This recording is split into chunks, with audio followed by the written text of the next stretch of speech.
and welcome back to my channel. My name is Shannon Lee. A lot of you may know me from my Instagram account, Simply Shannon Lee, and that is where I'm always posting all of my food, pictures, just pretty much everything that I'm making. Lately, I have been back on my sourdough kick, and I'm currently working on a sourdough for my friend Andrea because she was having trouble with hers, and I figured it'd be a great opportunity to make a video about it, which I will link up in the cards up here. You guys can go watch that video. But yeah, in this video, I'm gonna be showing you guys 6 different things that you can make with your sourdough discard. So anytime that you are making a sourdough and you're feeding your starter, you're always setting aside half a cup, which you are gonna be mixing into fresh flour, which is the feeding, and then at least about 1 cup of starter that gets discarded. And in this household, I don't like to have a lot of food waste. I try to reduce that whenever I can. So I'm gonna show you guys what you can make with that discard so that you're not wasting it and maybe you're trying out some new, fun, easy recipes. If you guys really like this video, be sure to give it a thumbs up. Don't forget to hit that subscribe button and turn on the notification bell. That lets you know every single time that I'm posting videos. As of right now, my uploading schedule is every Monday and every Friday, but if you check back on Wednesdays, occasionally I may post a bonus video, or I may post like a teaser for like a new series that I'm gonna do on this channel. For example, like the sourdough series, I am going to be posting more videos on baking bread and my sourdough process and my sourdough journey as to what I'm learning and what I'm doing with it. It should be a lot of fun. I have a lot of other discard recipes that I could show you guys, but I just wanted to show you the 6 basic ones that I have been making pretty regularly at home since I started doing my sourdough.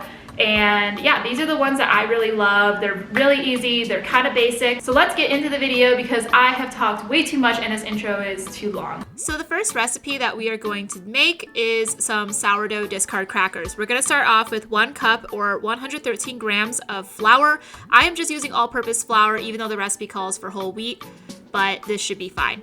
And then we're gonna add in about half a teaspoon of sea salt or just some regular salt, it doesn't really matter. 4 tablespoons or 57 grams of unsalted butter. It's supposed to be at room temperature, but I didn't do that.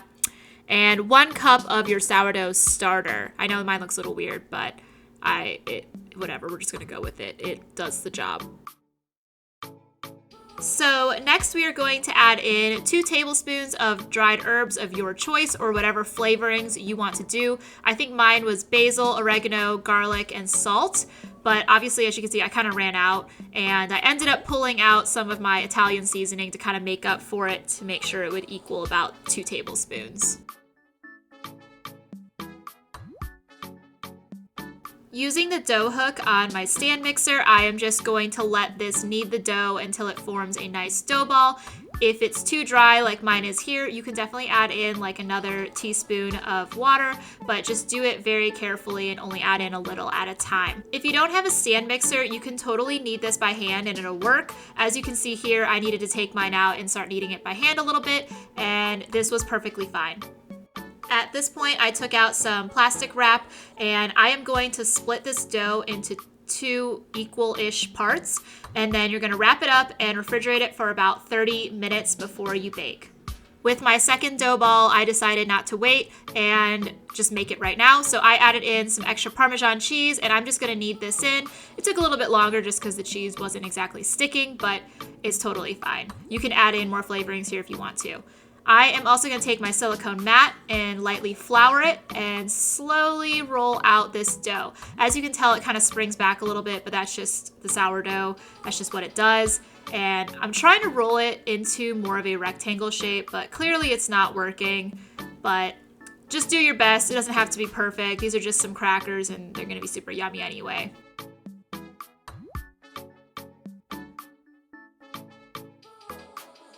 Now I am going to take some vegetable oil and put that on top of my dough and just kind of brush it out. You can use whatever type of oil you want. I've done olive oil, I've done avocado, whatever works. I just had vegetable oil that needed to get used. I'm also going to sprinkle a little bit of sea salt. Personally, I think I could have done without the salt. The crackers were already really salty from all of the Parmesan, but oh well. I also added in some extra Parmesan on top just because I did this last time and it tasted really, really good. I also decided to be super extra and add some garlic powder on top too, which made these taste great. At this point, I'm gonna be using a pizza cutter to cut out my little cracker shapes. If you have a fancier cutter, you could totally use that, but this works just fine for me. So after cutting, you could totally poke all of the crackers with the tines of a fork. This kind of helps them from rising really weird and making weird little bubbles. But I'm just gonna move my silicone mat onto my baking tray and bake these at 350 degrees for 20 to 25 minutes. So after about 30 minutes, this is the final result for my crackers. So you can be weird like me and eat these crackers plain as they are, or you can have them with some cheese or a dip, but no matter what, you can tweak this recipe to have whatever flavors you desire. Let's move on to the sourdough pizza crust. I am gonna be adding in about 2.5 cups or 298 grams of some unbleached all-purpose flour. The recipe calls for half a teaspoon of instant or active dry yeast, but I'm gonna add in about 1 tablespoon because I like for my dough to rise a lot. About 1 teaspoon of salt, and make sure to add this away from the yeast, otherwise it will inhibit the yeast from growing. Half a cup or 113 grams of lukewarm water. Now we can flavor our dough. I'm gonna add in 1 tablespoon of garlic powder, 1 tablespoon of Italian seasoning, another tablespoon of onion powder, and lastly a sprinkle of this Trader Joe's mushroom umami powder. And lastly, we're gonna add in 1 cup of our sourdough starter or your discard. Again, I'm going to be using my stand mixer to knead the dough, but of course you could do this by hand if you don't have one of these. It'll just take a lot longer to incorporate all of the ingredients. For this recipe, I did have to add in a little extra water and a little bit of extra flour just to get this perfect dough consistency. And I'm gonna take the dough out and actually knead it by hand a little bit just to make sure everything was incorporated.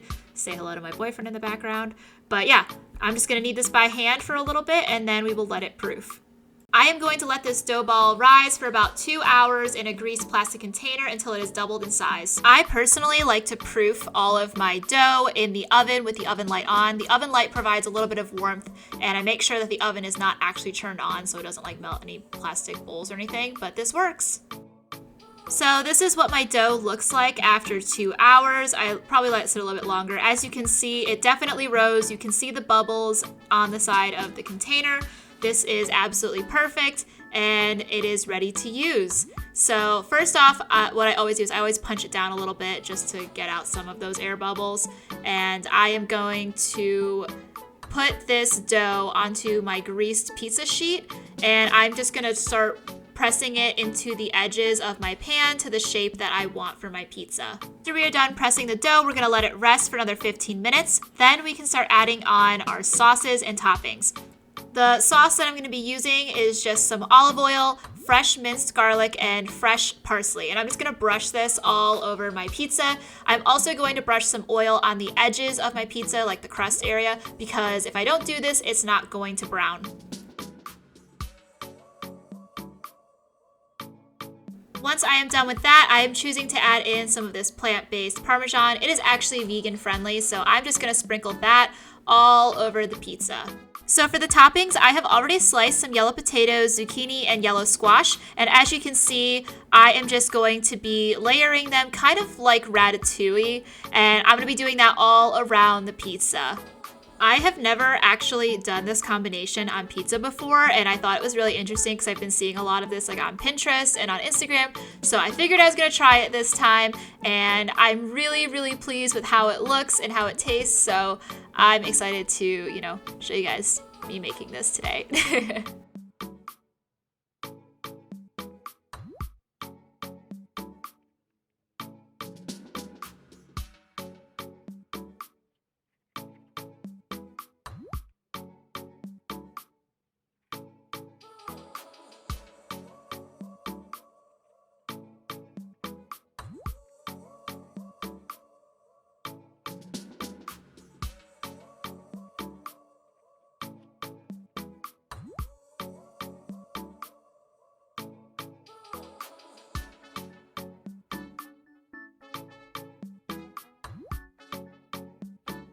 So I didn't really think this next part through, but I'm going to be brushing the top of these veggies with some olive oil. This is going to help them cook in the oven because obviously what I did is raw. And then I should have probably put the pepper on top of that so I didn't like brush it off with the oil, but whatever. You guys can learn from my mistakes. And then lastly, I am going to be topping my pizza with some more fresh parsley. I ended up baking this pizza at 450 degrees Fahrenheit for about 30 minutes. After 30 minutes, this is the final result for my pizza. I actually really love this and it was so yummy. The next recipe we're going to work on are some pumpkin spice waffles or pancakes. We are starting off with 1 cup of sourdough discard, 2 tablespoons of sugar, 2 cups or 241 grams of unbleached all-purpose flour. And you want to make this batter the night before because it's supposed to sit overnight to let it ferment a little bit, and then you can use it in the morning to make your pancakes or waffles. The recipe at this point calls for about 2 cups or 454 grams of buttermilk, but since I can't have buttermilk, I am just going to use some oat milk. I use other types of plant-based milk. You could add in like a little splash of lemon to kind of make this milk more like an acidic buttermilk like thing, but I'm not going to do that. I just like using regular plant-based milk, and this is just fine.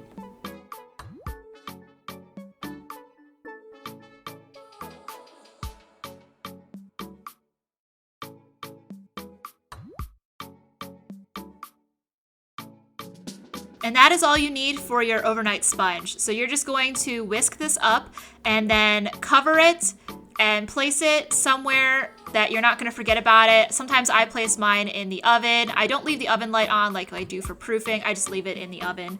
Or you could put it in the microwave or just cover it and leave it on the counter. It doesn't really matter. I mean, there's no TCS food in here that, you know, will make you sick, except maybe like the milk technically. But honestly, you should be fine.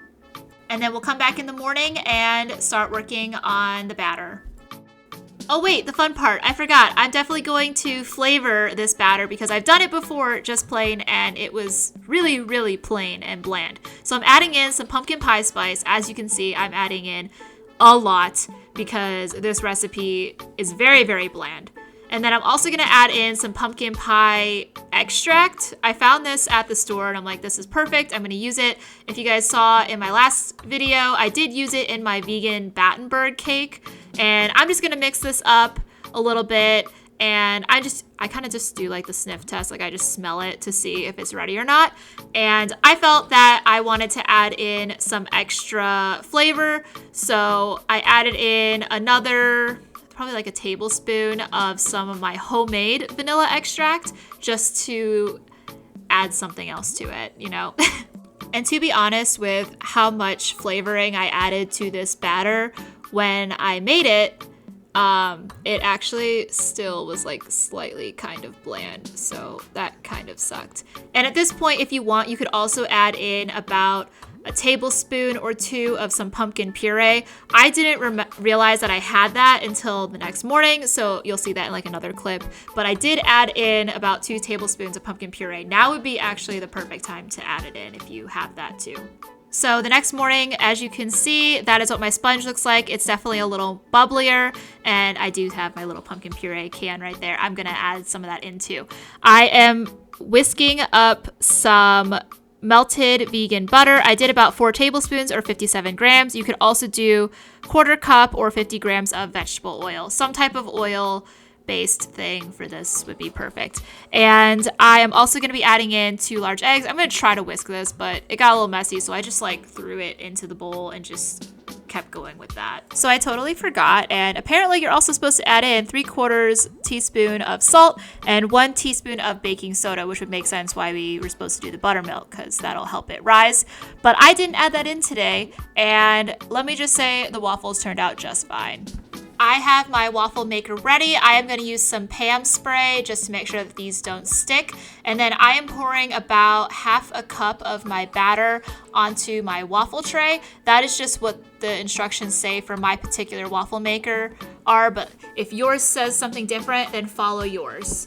And then I am just going to close the lid and let this cook for whatever the recommended setting is. I have mine set on the highest heat just because for some reason our waffle maker doesn't exactly cook things properly. It just needs a little extra time.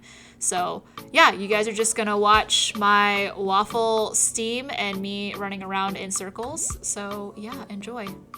So this is the first completed waffle, and this is what it looks like.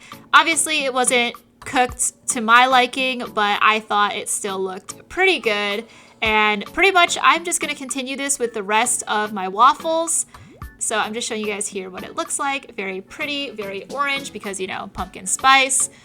Because there's only 2 of us in this household and we couldn't possibly eat all of these waffles in one morning, I'm just gonna keep making the rest of the batter, and with all of the leftover waffles, I'm gonna let them cool, and then we are going to put them in the freezer and save them for another day, another morning when we want them, and just pop them in the toaster. This is super easy. It's also great to meal prep these, and I absolutely love them. They're great. And I guess I'm forgetting everything today, but I forgot to film a clip of the actual finished waffles. So you can see here, I have a plain waffle, one that I added some pumpkin butter and some apple butter syrup on top of, and that was my breakfast. And in the bottom, you could also see the bag of all of the waffles that I made this morning, which are going into the freezer for the future. We are going to get started on some sourdough chocolate chip cookies. I already have some of my ingredients out, including my scale, which I'm going to need to start measuring because most of these recipes involve weighing out your ingredients instead of just using measuring cups. So yeah, I'm going to make some sourdough discard chocolate chip cookies. These cookies are a little more bread-like. They're definitely fluffier and rise more. They're not super dense and gooey like normal chocolate chip cookies, so keep that in mind if you want to make them. But they're super easy to make, really fun, and yeah, we're gonna get started. I am going to get started by cracking 1 egg, and then I'm gonna crack another egg, but I'm only going to use the yolk from that for this batter. Save your egg whites and use them in something else. Then I'm gonna weigh out 340 grams of all-purpose flour. Then I'm gonna weigh out 340 grams of all-purpose flour. I ended up using the rest of this bag, so I had to grab another one. I am just going to add this flour to my stand mixer. Typically you want to separate your wet and dry ingredients and then add the dry to the wet, but I don't really see a difference in doing it, plus I don't really want that many bowls to clean up, so I'm not going to do that. I'm also going to be measuring out about 226 grams of some vegan earth balanced butter. And then I'm going to put this in the microwave to melt. I'm also measuring out 75 grams of regular granulated sugar. And 125 grams of some light brown sugar, 50 grams of some sourdough starter or sourdough discard, 1 teaspoon of baking powder, half a teaspoon of baking soda, 1 tablespoon of vanilla extract. I am finally adding in the melted butter and that sugar mixture that you saw me weighing in front of the camera. I always add in about a tablespoon of cinnamon and half a tablespoon of some nutmeg just to add in a little extra flavor. And then I am going to mix everything up in my stand mixer using the paddle attachment. I did get a different paddle attachment that has like a silicone thing on the side to help scrape in the dough. As you can see here, I'm also adding in about 1 tablespoon of some apple butter syrup, which was left over when I was trying to make apple butter. So I just used some of that for extra sweetness. After this has been mixing for some time, I am going to add in some allergen-friendly chocolate chips. They're also vegan-friendly, so I'm going to be adding those in. I probably should have folded them instead of adding them with my paddle attachment, but I just kind of did it anyway, and nothing bad happened, so we're just going to go with it.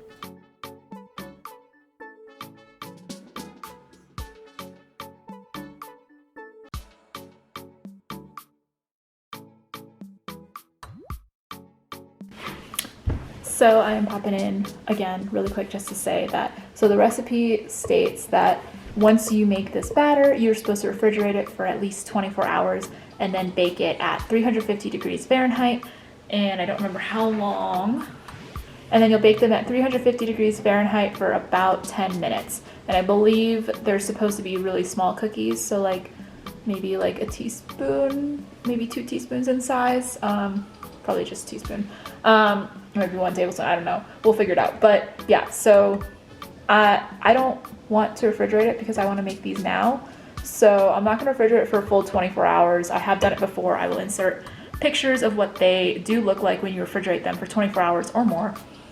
They turn out just fine, and we're just gonna refrigerate this for a little bit, maybe like enough for my oven to heat up, and then we are gonna start putting these on the tray and bake them. So I was able to find my cookie scoop, and I'm just gonna use that for measuring out my dough balls to make sure they're all even. I actually broke my other one a few weeks ago and bought this one to replace it and didn't realize I had it. So this is what we're going to use. And I do want to point out that after scooping out these cookies, I do like to press them down and flatten them a bit so that they will bake a little more evenly. So I actually ended up baking these cookies for almost 20 minutes just to make sure that they were nice and golden brown and cooked all the way through. And this is what they looked like. They actually turned out really good, a little less bread-like compared to my other ones, but I think that's because I didn't let them ferment in the fridge for the 24 hours, but it looks fine and tastes fine. And these are my finished cookies. I have another batch in the oven right now, and I have another one sitting in the fridge ready to go when the other one is done. But yeah, this is what they look like. Mine are a little browner. I did use less chocolate chips than I have previously, and I did bake them a little longer just to get them a little more brown. But I think they look really good. Yeah, you can add more chocolate chips. You can play with how big your dough balls are before you put them in the oven, and that will determine how they look when they're done. But this is what mine look like. They're really good, and I can't wait to share these with my friends tonight. Today we are getting started on the sourdough discard pasta. I'm gonna work on the dough today, and then I have to let it ferment, I believe, for like 2 to 3 days in the fridge. So I'm gonna get started on that today so that it's ready by the time I want it. I'm gonna start out by measuring 160 grams of all-purpose flour, 90 grams of sourdough discard. I'm adding 1 egg and 1 egg yolk. Again, save your egg whites and use it in another recipe.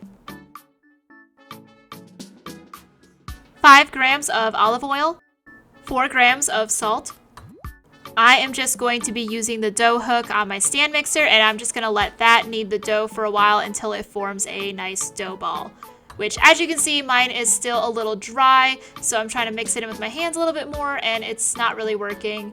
So I'm gonna try kneading it a little bit, but ultimately I'm gonna end up adding in some more sourdough discard. This way I can add some moisture into my dough without making it too wet by just adding straight water.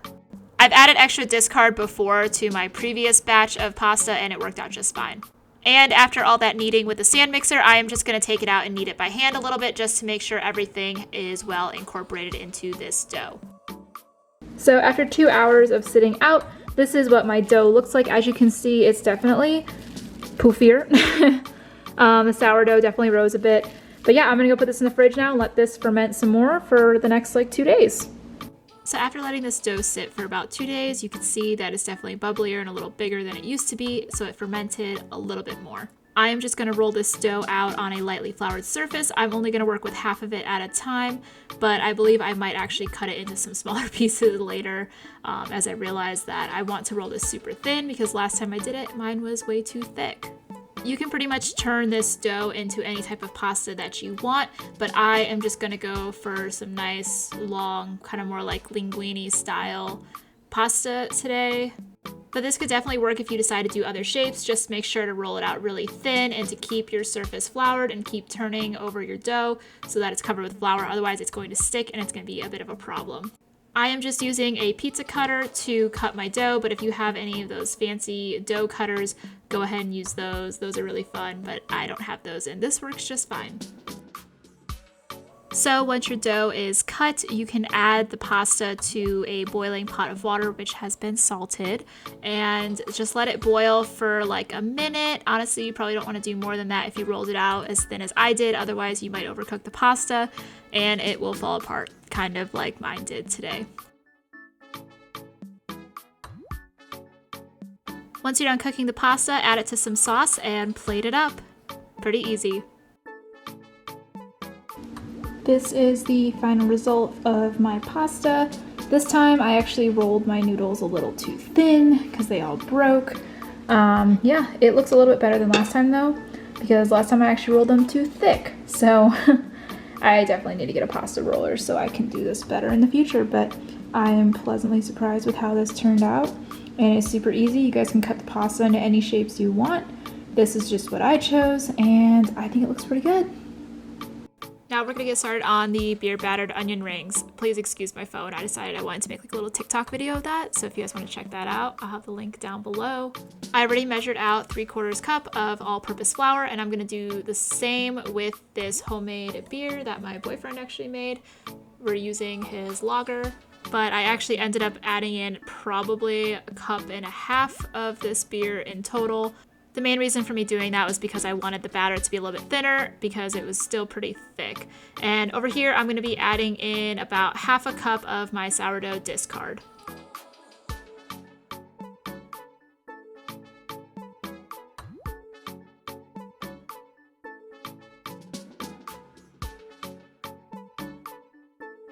And then we are just going to mix up this batter until it is smooth. I think this is the point where I added in some extra beer to make it a little bit thinner, but you can do whatever you want.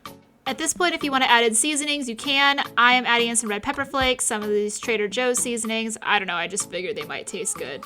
But honestly though, with the type of beer that I used, I didn't really need to add in any of these seasonings because I really didn't taste them. It was mostly the beer.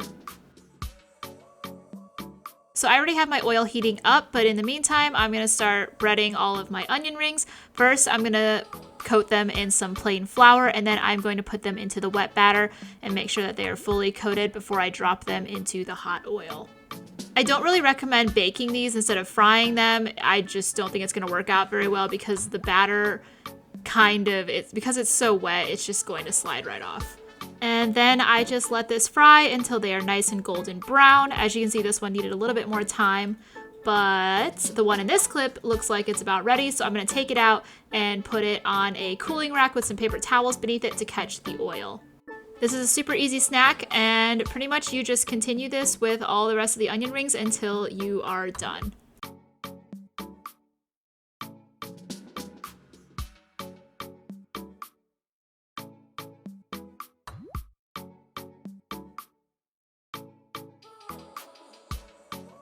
These are the finished onion rings. We have already dug into them. Avery's having his with some sriracha mayo, which he said is pretty good. I have a few left over here that got a little burnt, you know, because the oil was too hot. And then I do have some leftover batter over here, but I'm probably just gonna dump this because I don't have any use for it right now because frying those onions takes a while. And I'm hungry and we're gonna go eat these, so peace. So that is the end of this video and the 6 different ways that you can use your sourdough discard. I hope that you guys enjoyed this video. If you did, be sure to give it a thumbs up and don't forget to subscribe and turn on that notification bell. That lets you know every single time that I am posting new videos. And while you're at it, go check me out on Instagram at @SimplyShannonLee. And I will see you guys in my next video. Bye!